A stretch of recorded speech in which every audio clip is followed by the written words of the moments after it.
Hello, and welcome to another episode of Bring Back Focus, the podcast where we discuss focus, attention management, and how all of that impacts growth and goal achievement. In today's episode, we have Devleena Bhattacharjee. Devleena is a data scientist turned entrepreneur who founded a very interesting company called Numerate. Devleena, welcome to the show. Hello, Dipesh. It's lovely to be here. Thank you for having me. Thanks, Devleena. Numerate is a very interesting company, and that was one of the reasons why I reached out to Devleena. What they do is basically use data science and analytics to build an end-to-end seafood ecosystem, which addresses livelihoods, sustainability, and traceability. So there's a lot of interesting things over there. Devleena. Before we get started, do you want to talk a little bit about what you do at Numerate, just for the audiences? Sure. As you said, Numerate is a data science company. We are currently focusing in building our app, which is called Innate or Fish. Our beneficiaries are fisher folks, and what we are focusing on is helping fisher folks have a profitability, sustainability, and traceability. We do that in multiple different ways by giving them weather and fishing advisory, to giving them better market connect, and also helping them have easy access to low interest financial loans. And we have been working on this for the past 2.5 years across India as of now, and also spreading out to other parts of the world like Philippines and the West Pacific. Thanks, Devlina. That's very helpful. I can't wonder, but just think about what caught your interest in fisheries. And the reason I ask is it's not something that you see a lot of startups these days are in the area of tech, which you are as well. But you're addressing a very interesting problem. So, what caught your attention in fisheries and the entire space of climate? If you could just talk a little bit about that. Sure. I'm not from a background of fisheries. Even the initial team that I had in Numerate, none of them were from the fisheries background, and this was not our first product. We started with a product that was, kind of trying to address climate emergencies like coastal flooding, like fierce storms, and then working with disaster management systems.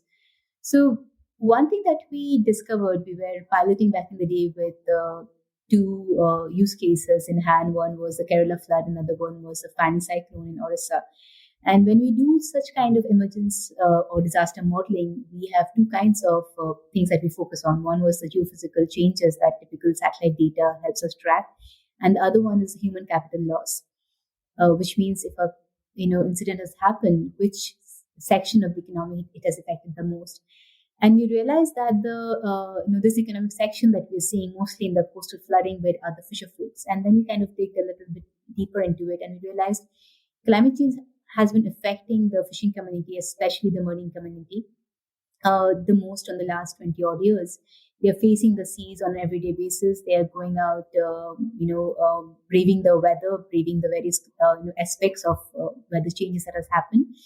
Alongside with that, our sea surface temperatures heating up, their entire fishing habitat has gone astray. It was an interesting challenge back in the day in early 2018, and we did not have entire understanding of the problem. But slowly and steadily, we started interviewing fisher folks, and sooner than later, I mean, we realized that this is not only a problem that is being faced by Indian fishing society, but it's a global issue. And we got also in the same span, selected by the World Food Program, the United Nations.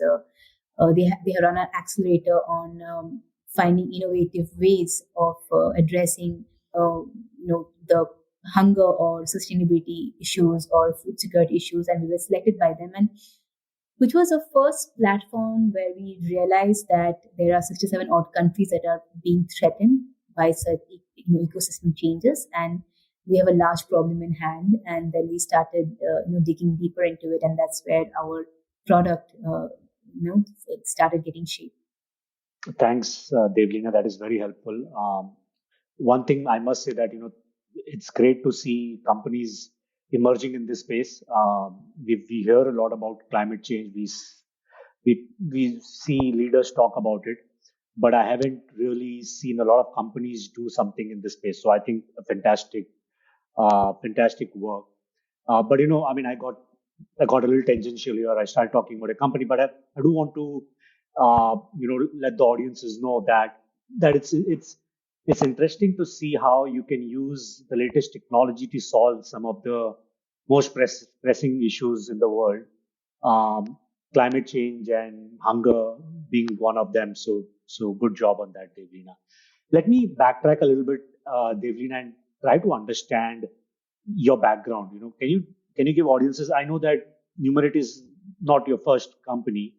Can you give a little background about yourself and how you came about Right. starting this? And yeah, that'll be great. Sure, sure. So, right. So I come from a background of, well, academic quests and doing well in a nice paying job with some intellectual pursuits is always applauded. You know, Typically in my family circles and friends and family circles, if you're well read and well traveled and having a worldly knowledge of things, you're generally looked upon. So that's my family background. I come from a Bengali family from Calcutta. We are not really, wants to have a business. We are all of us have a work. So putting a lot of toil and hard work to build something completely on your own, going against general theories of nice and settled, comfortable living is something that is not at all encouraged. So this has been even my state of things till 2013, I would say, where till then I used to be an avid reader back in the day as well. So there has always been a passing thought of building something on my own. Maybe not necessarily a business, but building some models or building some kind of a product. But I did not really act upon it till 2014. And but then 2014, 2015 happened, which had been the two years of my life, which has been the most difficult, both professionally and personally. I lost my dad, who was more like a sounding board, a pillar of strength for me on everyday basis, and few other personal tragedies happened in the same timeline, and I ended up being incredibly unhappy, day-to-day basis. And I, woke up to this realization that I'm generally depressed. I mean, if you have to really define it that way, I had friends who were depressed in the past, so I knew what it felt. And I realized I have to, wake up and I have to do something about it. I cannot get myself swallowed into it. And the first thing that I could think about is starting with some new work that will give me a breather. I have been a workaholic even in my corporate days. It's not generally about day-to-day delivery, but digging deep into technologies, digging deep into the general, so the corporate, work and life, and what all can be done has consumed me. So again, I did a lot of study back in the day as well. Uh, so the first thing that I could think about is let's dig deeper into what technology tools are out there, and let's build something. And coincidentally, found a data scientist on LinkedIn, and within a span of 1 month, we could form a team, which was pretty adventurous back in the day because I didn't know anybody out there. It was just some LinkedIn contacts and some contacts of Ankur. Ankur was my co-founder back in the day.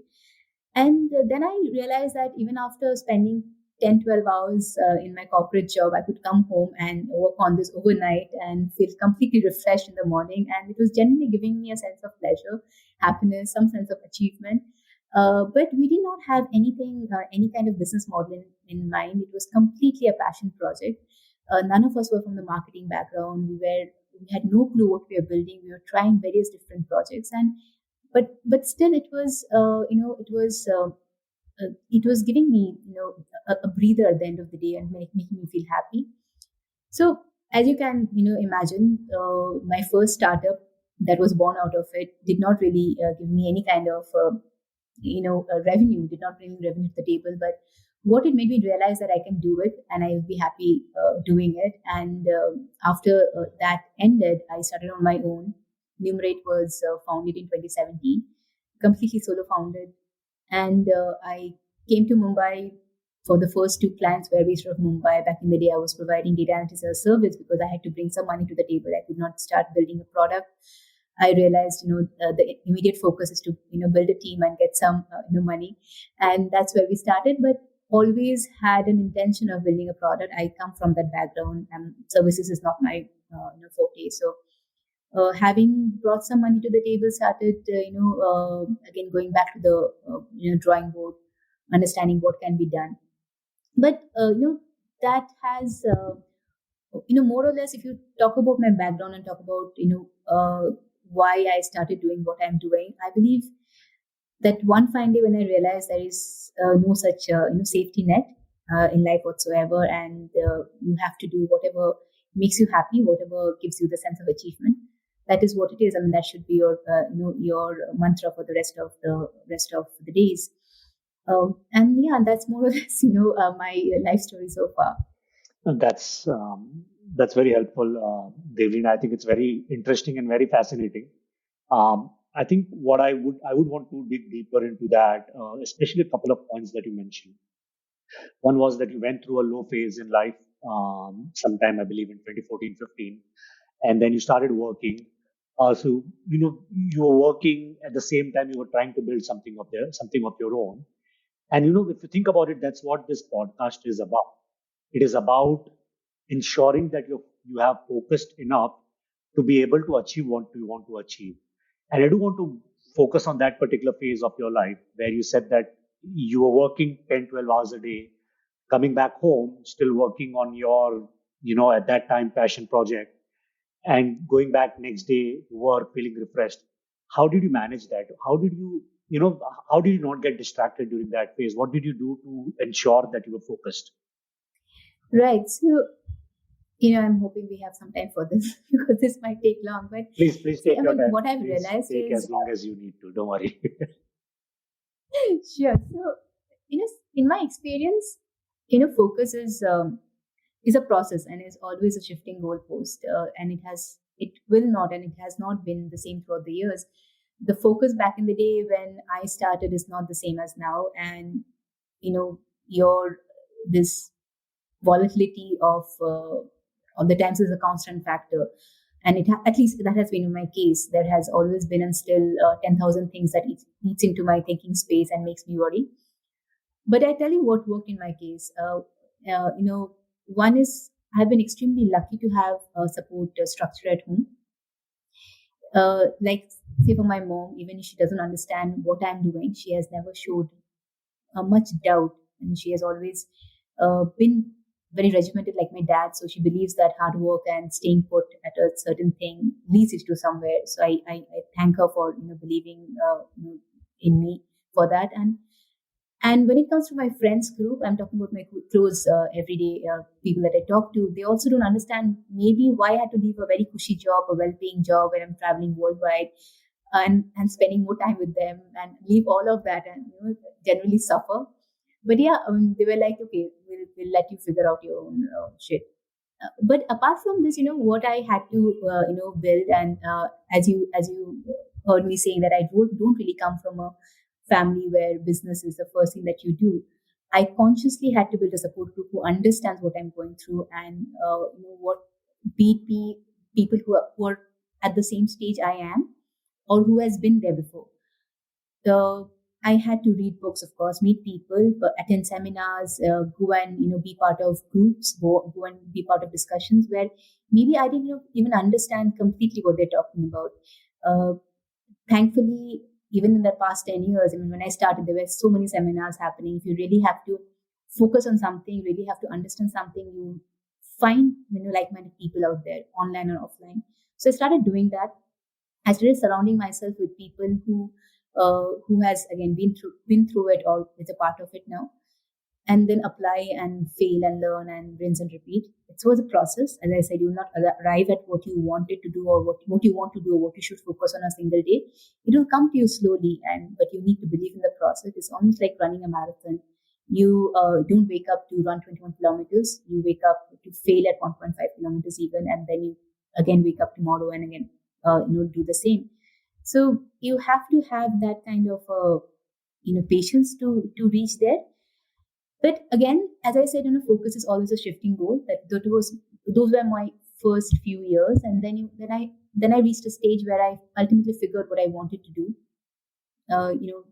You can call it ikigai. I mean, that's what they call, right? The sense of purpose and the reason for living. Correct. So yeah, so I believe even after realizing this is what I wanted to do, uh, even today I need to focus on a day on day delivery to enhance it and excel it. And there where I believe, at least what it helps me is to have a calendar up front, a plan up front. I'm a little bit meticulous about planning things.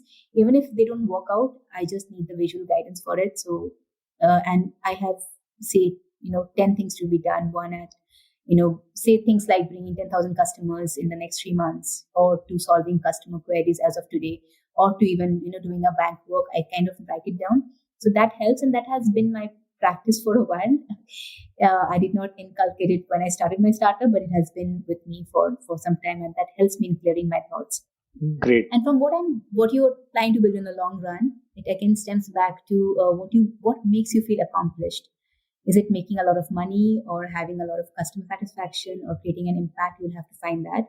When you find that, even if you're fighting 10,000 battles every day, your North Star will keep you focused and engaged. Got it. This is very helpful. Thanks, Devlina. I'm glad that you did speak for the length that you spoke, because you gave us a lot of good points over there. One of the things. If I just summarize, there are three things that you mentioned that help you stay focused. One is creating a Mhm. support system or a community, people whom you could go back to. Mhm. I think that is something that I've not heard before. The second one was, you said that you were prepared to fail, that you know that you're going to fail, Mhm. so you were focused on the long term, not on the short term. And I think creating a process, I think those three things, and they are very valuable, especially the support system bit, because not a lot of people, at least I don't think of, when I think that I have to stay focused, I've never thought about the support system the way you mentioned. So I think that's a very good input. I do want to come back to your current role and, point that you mentioned. So you mentioned that you have a system and you like to write things down. So that's a good segue into Mhm. my next question, which was, as an entrepreneur, you're dealt with multiple priorities. There are 1,000 things screaming for your attention. There's some fire somewhere or the other. How do you stay on top of that, and how do you stay sane and ensure that you get things done? Right. So, as you said, my general day is full of chaos, full of surprises and shocks. And what I have, as I said, noting it down has been a practice of my own for a long time. I generally try, feel comfortable putting everything out on a pen and paper. Now I have started shifting to Google Calendars and Google Keeps, but I generally, carry a notebook where everything is out there. Be taking, going to the doctor for my mom, or paying credit card bills, or talking to a team member. Everything is out there, and then I put some timelines to it, and it helps me to understand that, say, even if I have to say talk about a feature for to the team, I know I'm doing it sometime this week, or I don't have time this week, I'm doing it sometime next week, but I'm not forgetting it. So it is out there and it is off my head, and I can stop thinking about it. The second thing that I have started doing in the last few years is that certain types of work is not very comfortable, like making a phone call, or doing some documentation work which is not really your type. So those are uncomfortable things that you don't really have the motivation to do. But what I try doing is getting it off my list the first thing in the morning. So all those things are done in the morning, and you have kind of saved up on energy for the rest of the day on doing things you like. And if there are too many such stuff where you're having to balance, I kind of, schedule it in a way where there is off and off. I like doing something, and then you have some 1 hour of doing something that you're not really looking forward to. And then again, something that makes you feel rewarded. So this reward mechanism is something that you can build in, and you can only do when you have the plan at your end. So, and I mean, I've also done things like, where I have to go and sit in a bank for the longest time on getting some work done. I try having conversations with my team at the same time, which will make me feel that I'm utilizing my time and I'm not wasting it. So I'm not really cribbing about it. So these things are few things that I have tried at my end. when it comes to addressing other things like, say, you are not being able to really break your mind through a certain piece of work or a puzzle, and this is something that I have started following after a fellow entrepreneur said that think of it as a game. you'll have you'll have various such stages, and the more you climb up the stage, the more difficulties you have will have. So that has really helped me, saying that if there's something that some issue that you have in hand, you're not being able to really solve, you change your mind thinking of the issue as, it is interesting in the sense it will have to be solved. You might not solve it now, so maybe even you can sleep over it. Some people go for a walk. Some of my friends, they sleep. They literally sleep on it. They wake up refreshed. Some read a book. Some watch some Netflix serials. You need to understand where you can really give your mind or your brain a break so that you can think about it better with a refreshed mind. But that is what you have to consciously do in order to step back and look at a bigger picture and look at it differently. Great. That's very helpful, Devleena. So I think you mentioned again one thing that really resonated with me, which is basically the concept of eating the frog, right? The first thing in the morning. So you mentioned that Mhm. you look at your most uncomfortable thing and you try to get it out of your way the first thing in the morning. I think that's very important. I'll be very honest. I've tried my hands at that. I've had mixed results with that in terms of, I've sometimes managed to get it done, sometimes I've not. But overall, I think I just need to be better organized than what I am. But I think that's a great piece of advice there. The other thing that I personally I can attest to, which you mentioned, is that you multitask, but you do that on boring stuff. Like you mentioned that when you're sitting in the bank and you know that you have time to kill, Mhm. you take your calls with your team members. I think that's a very good utilization of that time. What I do, is let's say if there is some work like cleaning the dish or, making the dishes or vacuum Mhm. and, doing things like that, I listen to an audiobook at that time. So I kind of multitask when I do something which is mundane, which is not a lot of attention seeking kind of a thing. I avoid doing multitasking on something that's very demanding because if I do that, I never get either of them done very well. So I think that was a great point, which I Yeah, yeah, could definitely resonate with. And the last thing was the tricking your mind to think that it's an interesting thing, like gamifying challenging tasks. I think that was again a great point. So thank you for sharing those insights. Now, when you come to you did dig into this in your previous question, but do you have any kind of morning ritual or any kind of habit systems that you follow to keep yourself on track? Wait, I think the last thing that I look before going to sleep is my Google Calendar, and the first thing that I look after waking up is my calendar. That helps me, first of all, before going to sleep, I know, okay, maybe three things have not been done. I can kind of, time it for the next day or the next week, whatever my schedule allows. And the morning, it allows me to, take and trying to understand what my day would be like, and if there's anything that I can accommodate in between that. So that has been my ritual for a while. And the second thing is I generally miss out on reading nowadays. It does not my current schedule does not allow me to read. So my only other way to really gather on my knowledge apart from my work stuff is a lot of podcasts, a lot of news, a lot of audiobooks, as you rightly said. So morning, I try to wake up a bit early, where I am not being having to have calls or make calls, and that half an hour is either if I'm exercising or even if I'm just sitting with a cup of coffee. I generally cover up on that. I might not be able to do a lot, but at least it gives me a satisfaction saying that okay, my quota of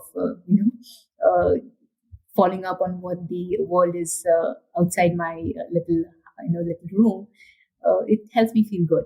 So that's a good beginning for me. And also other thing that what I do with my CTO in the team is we cover out this space in the morning where we are brainstorming bigger picture things, which is not really solving everyday challenges. So just before our team call starts, because the moment the team call starts, we have a 9:30 team call.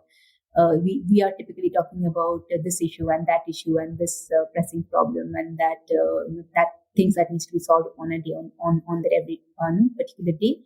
But we carve out 1 hour or half an hour between us just to say, things, talk about things that are not really on a narrow focus, but on a bigger focus. And what is the plan? So we'll typically say, okay, Acha, this is something that we have spoken, and this is what needs to be done. So let's have okay, this is the plan, okay, or let's have a plan scheduled in the next 2 days. Again, we'll come back to this.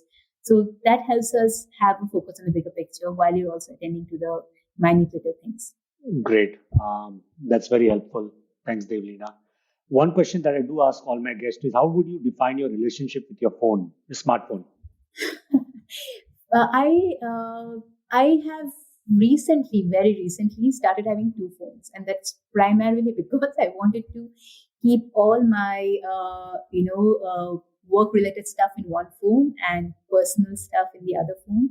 So I had taken two numbers. So my relationship with my phone is, of course, I won't be able to survive without it. It's there, and it's always a constant reminder of things that I need to do and things I need to, my they need my attention.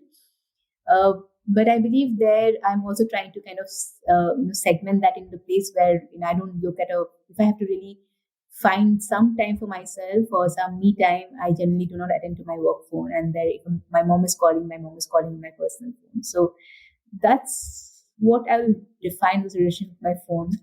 Thanks. So I think, I mean, that's my personal philosophy, personal belief that our relationship with our phones has been skewed in the last few years. It started as a healthy relationship and it's now becoming a more of a abusive relationship where the person who's abusing is our phone. We're spending way too much time on it. It's kind of rather than pushing us towards the goal, it is kind of taking us away from our goals, if not reined in well. So that's why that's a question that's something that's very Yeah, very and interesting to me. yeah, and I do not, I'm not available in all social platforms, and um, not that I have anything against people who does it, but for me, I mean, first of all, my timeline do not, give me the scope of being there, but also consciously drifted away from Facebook, constantly stayed away from Twitter, unless and until this work related stuff, and also about company matters. There is somebody else who's handling it now, except maybe for Instagram, where I have an account on my own, which is I'm more regular to, but mostly on LinkedIn. I stay away from social platform which engage me on things that are not really imperative. Uh, so yeah, that has been a conscious decision for a while now, and I believe that helps me in saving some time. Some having a little bit more productive or just a me time, just maybe following more substantial pieces of news than just social media updates. Great. Yeah, I've personally been off a lot of social media platforms except LinkedIn, and it's been a great decision. But no, thank you so much for sharing that.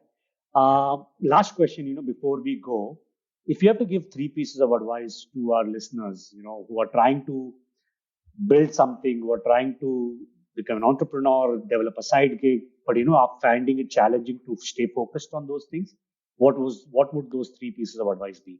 Sure. So, I mean, as I said, my first startup where we had a bunch of very, very knowledgeable technical folks, but could not really arrive at a product that would last for years and would make some money. I believe the first thing that we really need to address and need to realize is why you are doing what we're doing. You have Simon Sinek famously say that first you have to answer the question why, and it is true for a business model. It is true for organization. It is true for finding your own personal inspirations.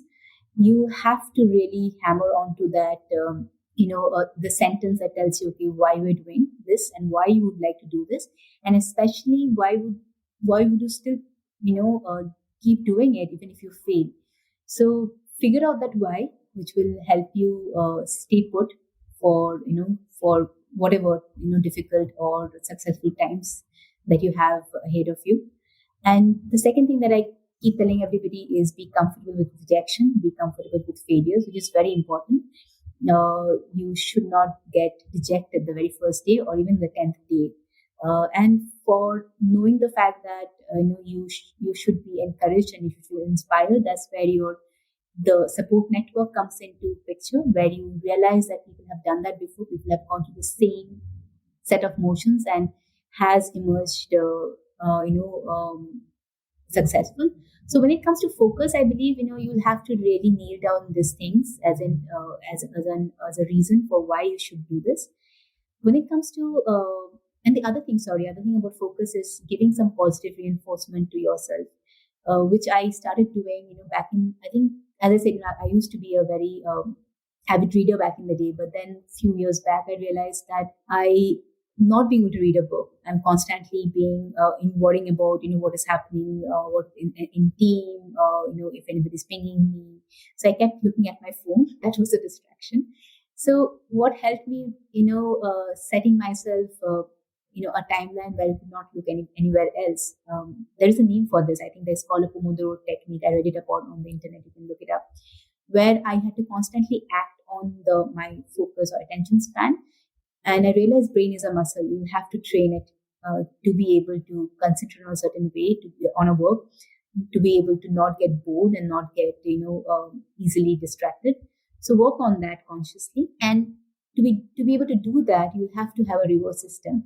You cannot say that after I'll be building this, and it will take me 1 or 2 years to build this, and I'll feel happy then. You have to reward yourself in a day span, and you have to have this small celebration of wins, saying that, okay, I have done this. Maybe I've booked a domain, or maybe I've just been able to create my web page, or maybe I'm even spoke to a certain person. Maybe he has not really liked my idea, but I have gone out there and spoke to somebody about what I want to do, and they have congratulated me, or they have even questioned me. Somebody has actually stood there and questioned me because they had the time of they found it interesting and questioned it. So look at things in a positive way, and that will keep you engaged. When it comes to attention, I think focus and attention, if you're talking about focus, is something that you have to train yourself, but attention only comes if you're caring about it.